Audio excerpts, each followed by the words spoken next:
Welcome friends, part 4 में आपका स्वागत है। और आज हम इस वीडियो के अंदर बात करेंगे ऑल अबाउट एंगल्स। मैं इस वीडियो के अंदर आपको एंगल्स के बारे में सारी इन्फॉर्मेशन दूंगा। तो लेट्स बिगिन। अब हम बात करेंगे एंगल्स के बारे में। When two rays having common origin point, then two rays combinedly called angle and point called vertex। Definition मैंने आपको बता दी, अब कैसे इसका मीनिंग है मैं आपको बता दूं। जैसे कोई एक पॉइंट है, ठीक है, और उस पॉइंट में से दो रेज निकल रही हैं, राइट, दो रेज निकल रही हैं जिनकी डायरेक्शन डिफरेंट है। तो ये जो कंबाइन है, इस पूरे को हम क्या बोलते हैं? एंगल बोलते हैं, ठीक है। और रेज का जो कॉमन पॉइंट है जहाँ से रेज निकली थी, उस पॉइंट को हम बोलते हैं वर्टेक्स, राइट। और ये जो रेज आप देख रहे हो, उस रेज को हम बोलते हैं साइड्स या arm of angle, ARM, arm of angle. तो इस तरीके से ये एंगल बनता है, राइट।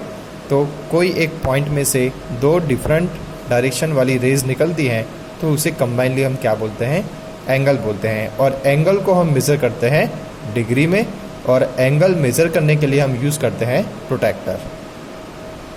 अब हम आगे बात करेंगे एंगल के बारे में। तो जैसे यहाँ पे एक वर्टेक्स है पॉइंट B, जहाँ से दो रेज निकली हुई है, रेज BA एंड BC। तो एंगल का ये आप देख रहे हो, ये एंगल का अंदर का पार्ट हुआ, इंटीरियर पार्ट ऑफ एंगल हुआ। और ये है वाइट वाला पार्ट आप देख रहे हो, विदाउट शेडिंग वाला पार्ट देख रहे हो, ये एंगल का एक्सटीरियर पार्ट है, राइट। तो आप देख सकते हो कि point P and point Q are lie exterior part of angle, whereas point P, point X and point Y are lie in interior part of angle, and point A and point C are lie on the angle. या ऐसा बोल सकते हो कि ray BA and BC are arm of angle and point B is a vertex. यहाँ पे मैंने लिखा हुआ है, BC के बारे में मैंने एरो करके लिखा हुआ है, साइड ऑफ एंगल, रे और आर्म। तो हमने यहाँ तक तो समझ लिया। अब हमें क्या करना है कि आपको एंगल को बार बार लिखना पड़ता है। तो आप एंगल कैसे लिखोगे? एंगल लिखने के दो तरीके हैं, क्लॉकवाइज और एंटी क्लॉकवाइज। मगर आपको एक बात याद रखनी है, जो मैंने यहाँ पे बॉक्स बना के बताया हुआ है, vertex always in middle, right. अब मैं चाहूँ तो मैं इस एंगल को दो तरीके से लिख सकता हूँ। पहले मैं इसको एंटी क्लॉकवाइज, मतलब घड़ी के उल्टी डायरेक्शन में, तो मैं लिखूँगा यहाँ पे एंगल ABC।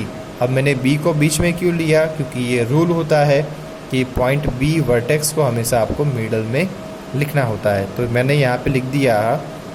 अब मैं एंगल को दिखाने के लिए एक सिंबल यूज़ करता हूँ, एंगल ABC, राइट। या फिर मैं इसको क्लॉकवाइज लिखूँगा, तो आप क्लॉकवाइज घड़ी ऐसे ऐसे घूमती है, ठीक है। तो एंगल CBA,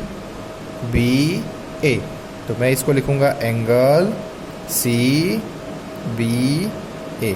आप इसको ऐसे भी लिख सकते हो, मगर याद रखना है पॉइंट B है वो आपका बीच में ही आना चाहिए, क्योंकि वर्टेक्स हमेशा सेंटर में होता है। अभी हम इस एंगल का नाम लिखेंगे। देखो एंगल यहाँ पे PQR दिया हुआ है, तो मैं यहाँ पे लिख लेता हूँ मेज़र एंगल PQR। और यहाँ पे देखो मैं इसको एंटी क्लॉकवाइज में लिखता हूँ, तो यहाँ पे लिखूँगा मेज़र एंगल YXZ, राइट। आप इसको एंटी क्लॉकवाइज या क्लॉकवाइज में लिख सकते हो, बट याद रखना है कि ये जो पॉइंट है जहाँ से एंगल बन रहा है या जिस पर एंगल बन रहा है, वो पॉइंट हमेशा आपका एंगल के नेम में बीच में आना चाहिए, ठीक है।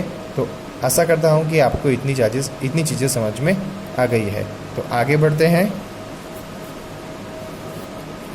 यहाँ पे हम बात करेंगे टाइप्स ऑफ एंगल के बारे में। काफ़ी इम्पोर्टेंट टॉपिक है। कभी कभी आप 10th क्लास में चले जाते हो और आपको टाइप्स ऑफ एंगल के बारे में पता नहीं होता है। हमने काफ़ी सारे बच्चों को देखा है कि उनको हमें बताना पड़ता है कि ये भी टाइप्स ऑफ एंगल्स होते हैं, और इसलिए बोलता हूँ कि आप बेसिक करके ही जाइए, तो आपको कहीं आगे प्रॉब्लम नहीं आएगी। ठीक है, देखो इतने सारे टाइप्स ऑफ एंगल हैं, मैं आपको हर चीज़ यहाँ पे बताऊँगा। तो सबसे पहले है ज़ीरो एंगल, जिसका मेजरमेंट होता है ज़ीरो, राइट। एक्यूट का मतलब होता है लेस देन 90। ऐसे एंगल जो 90 से छोटे होते हैं उन सबको बोलते हैं एक्यूट एंगल्स। जो एंगल का वैल्यू 90 होगा उसको बोलते हैं राइट एंगल।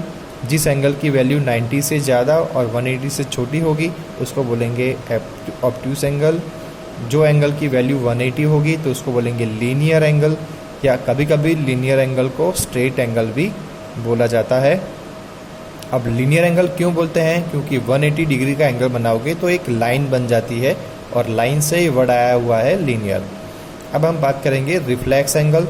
रिफ्लेक्स का मतलब होता है ऐसा कोई एंगल जिसकी वैल्यू 180 से ज़्यादा हो और 360 से कम हो, तो उस एंगल को बोलते हैं रिफ्लेक्स एंगल।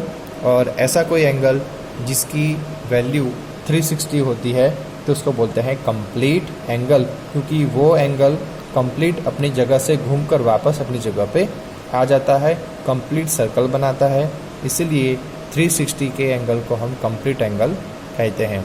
फिर से मैं आपको बता दूं, सबसे छोटा एंगल 0 का होता है और सबसे बड़ा एंगल 360 का होता है। 2D प्लेन में हम 360 का एंगल को ही सबसे बड़ा एंगल मानकर चलते हैं। तो अभी आइए हम थोड़े से एंगल को क्लासीफाई कर लेते हैं कि कौन सा एंगल कहाँ पे लाई करेगा। 45 है 90 से छोटा, इट मीन्स एक्यूट एंगल हो जाएगा। 0 वैल्यू है 0 एंगल हो जाएगा।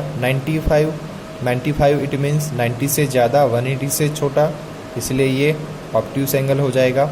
एग्जैक्ट 90 है तो राइट एंगल हो जाएगा। 83 है तो लेस देन 90 एक्यूट एंगल हो जाएगा। 270 इट मीन्स 180 से ज़्यादा है 360 से छोटा, इसीलिए ये रिफ्लेक्स एंगल में आ जाएगा। 180 है एग्जैक्ट, इसलिए लीनियर कह सकते हो या स्ट्रेट एंगल कह सकते हो। 212 है 180 से ज़्यादा 360 से कम है, इसलिए रिफ्लेक्स एंगल।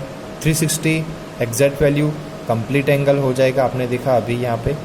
122 मोर देन 180 तो नहीं कह सकते, 90 से ज़्यादा 180 से छोटा है, इसलिए obtuse angle. 200 means more than 180 less than 360, reflex में आ जाएगा।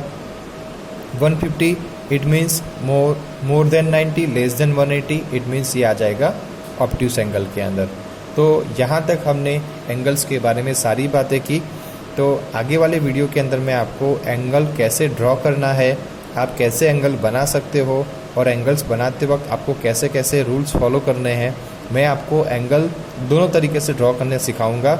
एक तो हम ड्रॉ करेंगे प्रोट्रैक्टर की हेल्प से, और फिर वही के वही एंगल हम ड्रॉ करेंगे कंपास की हेल्प से। मोस्ट ऑफ आप क्लास 7 के बाद आप ज्योमेट्री आप पढ़ते हो, उसमें आपको प्रोट्रैक्टर अलाउ नहीं होता है, तो आपको कंपास से एंगल ड्रॉ करना सीख लेना चाहिए। तो मिलते हैं पार्ट 5 में कंस्ट्रक्शन ऑफ एंगल के साथ। तब तक के लिए थैंक यू सो मच।